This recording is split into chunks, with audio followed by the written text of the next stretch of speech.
नमस्कार मंडळी, शिल्पा किचन मराठीमध्ये आज आपण अगदी साऊथ इंडियन स्टाईल किंवा हॉटेलमध्ये मिळते अगदी त्याच चवीची ओल्या नारळाची चटणी कशी बनवायची ते बघणार आहोत।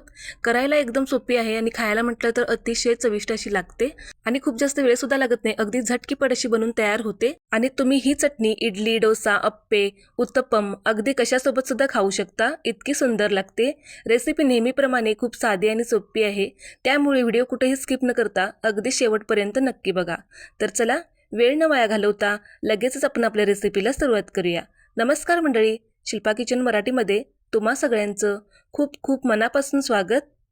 ओल्या नारळाची चटणी बनवण्यासाठी सगळ्यात आधी आपल्याला गॅसवरती एक पॅन गरम करायला ठेवायचं आहे। आता पॅनमध्ये 2 टेबलस्पून इतकं तेल गरम करायला ठेवायचं आहे आणि तेल छान आपल्याला गरम करून घ्यायचं आहे।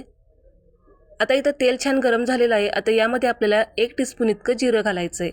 जिरं थोडंसं फुललं की लगेच आता यामध्ये मी पाव चमचा हिंग घालणार आहे। आणि या चटणीमध्ये सगळ्यात महत्त्वाचं म्हणजे कढीपत्ता, तर 7 ते 8 कढीपत्त्याची पाने इथं मी घातलेली आहेत। तर कढीपत्ता आपल्याला या चटणीमध्ये नक्की घालायचा आहे। आता हे थोडंसं आपण तेलावरती परतवून घेऊया। आता इथं मी 4 हिरव्या मिरच्या, 3 ते 4 लसूण पाकळ्या आणि एक छोटासा आल्याचा तुकडा घेतलेला आहे। आता हे सुद्धा आपल्याला तेलावरती थोडंसं परतून घ्यायचं आहे। आपण असं हे सगळं तेलावरती परतवून घेतल्यामुळे चटणी खायला खूप भारी लागते। आपण हॉटेलमध्ये गेल्यावरती आपल्याला चटणी देतात, अगदी त्याच चवीची आपली ही चटणी तयार होते आणि बऱ्याच वेळापर्यंत ही चटणी टिकते, लवकर खराब होत नाही। तर मस्त असं आता मी हे 2-3 मिनिट छान तेलावरती परतवून घेतले। आता लगेच आपल्याला यामध्ये भाजलेले शेंगदाणे घालायचे आहेत। तर पाव कप इतके मी भाजलेले शेंगदाणे घातलेले आहेत। तुम्ही या ठिकाणी कच्चे शेंगदाणे सुद्धा घालू शकता, पण तुम्हाला हे तेलावरती 2 ते 3 मिनिट छान असं परतवून घ्यावे लागेल।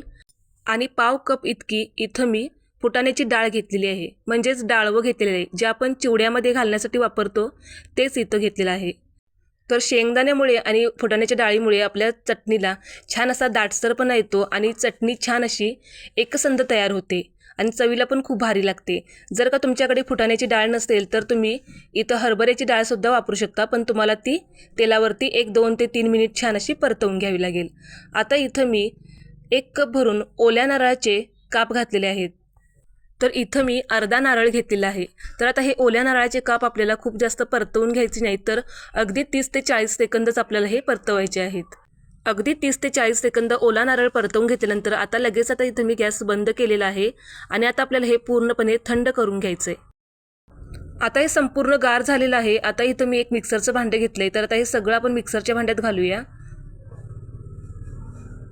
आणि आता आपल्याला इथं अजून काही जिन्नस घालायचे आहेत। तर इथं मी मुठभर कोथिंबीर घेतलेली आहे, 1 टीस्पून इतकं मीठ घेतलेलं आहे किंवा चवीप्रमाणे, 1 टीस्पून इतकी साखर घेतलेली आहे आणि अर्धा लिंबाचा रस घेतलेला आहे।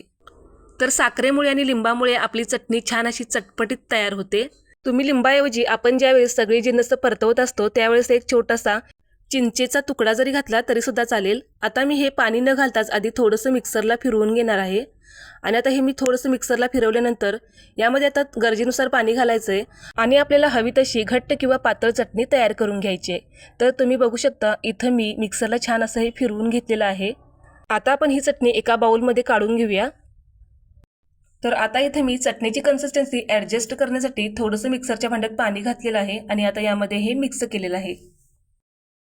आता हे पाणी घालून आपण ही चटणी छान अशी एकजीव करून घेऊया। तर आता तुम्ही इथं बघू शकता किती मस्त अशी आपली इथं चटणी तयार झालेली आहे आणि चटणीचा रंगसुद्धा तुम्ही बघू शकता हलकासा हिरवा आलेला आहे। तुम्हाला खूप जास्त हिरवट अशी चटणी हवी असेल तर तुम्ही थोडीशी कोथिंबीर अजून घालू शकता। आता आपण या चटणीवरती मस्त अशी एक खमंग फोडणी देणार आहोत। तर इथं आता फोडणी पात्रामध्ये 2 टेबलस्पून इतकं तेल गरम करून घेतलंय। तेल छान गरम झालं की अर्धा चमचा यामध्ये मोहरी घालूया, 1 चमचा उडदाची डाळ, 5 ते 6 कढीपत्त्याची पाने आणि 2 छोट्या सुक्या मिरच्या यामध्ये घातलेल्या आहेत।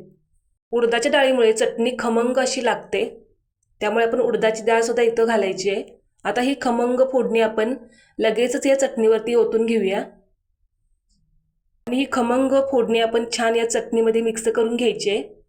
तर ही चटणी तुम्ही इडली, आप्पे, उत्तप्पम अगदी कशासोबत सुद्धा खाऊ शकता, खूप भारी लागते। तर तुम्ही चटणी बघू शकताय किती सुंदर अशी दिसत आहे, चवीला तितकीच अप्रतिम लागते। तर कशी वाटली तुम्हाला माझी आजची रेसिपी ते मला कमेंट बॉक्समध्ये नक्की सांगा। रेसिपी आवडली असेल तर व्हिडिओला एक लाईक नक्की करा, चॅनेलवरती नवीन असाल तर सबस्क्राईब करा। पुन्हा भेटूयात अशाच एखाद्या नवीन व्हिडिओसोबत, तोपर्यंत धन्यवाद।